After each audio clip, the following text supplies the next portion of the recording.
गुणमाहात्म्यशक्ति, रूपाशक्ति, पूजाशक्ति, स्मरणाशक्ति, धास्याशक्ति, सख्याशक्ति, कान्ताशक्ति, वात्सल्याशक्त्यात्मनिवेदनाशक्ति, तन्मयताशक्ति, परम विरह शक्ति रूपा ஏகதாப்யேகாதசாதா பவதி.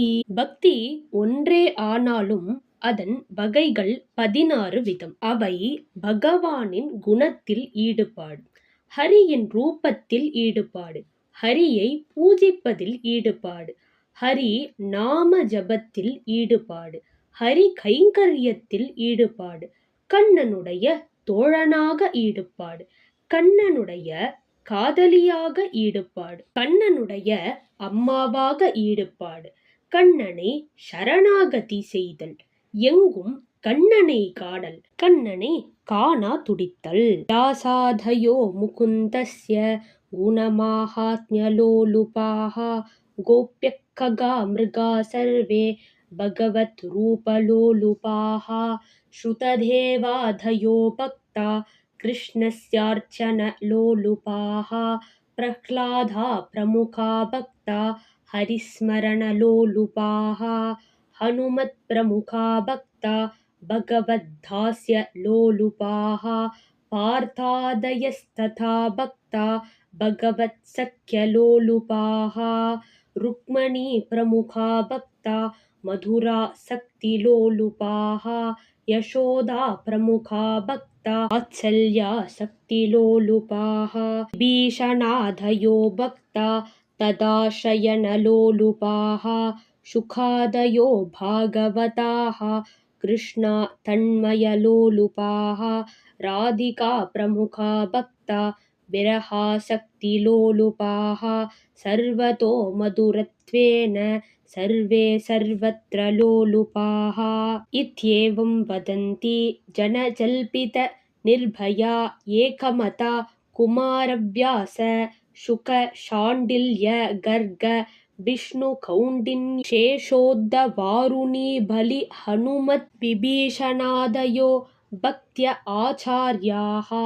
சனத்குமாரர், வியாசர், சுகர், சாண்டில்யர், விஷ்ணு, கௌண்டில்யர், சேஷன், உத்தவன், ஆருணி, பலி, ஹனுமான், விபீஷணன் முதலியவர்கள் ஆச்சாரிய புருஷர்கள், உலக நிந்தைக்கு பயமில்லாதவர்கள் ஆயும் ஒரே கொள்கை உடையவர்கள் ஆயும் இவ்வாறுதான் சொல்லுகின்றார்கள்.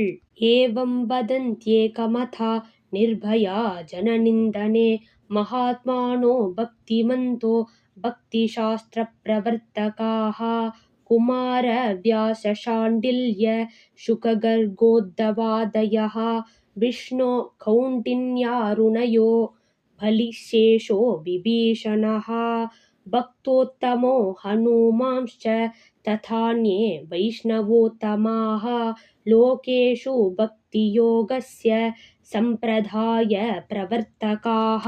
ய இதம் நாரத ப்ரோக்தம் சிவானுசாசனம் விஸ்வாசிதி ஸ்ரத்ததே சப்ரேஷ்டம் லபதே சப்ரேஷ்டம் லபத இதி. எவன் ஒருவன் இவ்வாறு நாரதரால் உபதேசிக்கப்பட்ட மங்களமான மார்க்கத்தை நம்புகிறானோ அவன் பிரியமான பகவானை அடைவான். இது சத்தியம். யயிதம் நாரத ப்ரோக்தம் சுபம் சானுசாசனம் சாதயே ஸ்ரத்தயா நித்யம் சப்ரேஷ்டம் லபதே ஹரிம். நாரதீயே பக்தி சூத்ரே ஸ்லோகான் பத்னாமி புஷ்பவத் தாரயாம்யர்ப காணாஞ்ச கண்டேஷு பிரேமஹர்ஷிதः பக்திலாபாய பாலானாம் ஹரிப்ரேரணயா கிருதா சூத்ராணாம் நாரதீயானாம் வியாக்யாவிருத்திஸ்வரூபிணி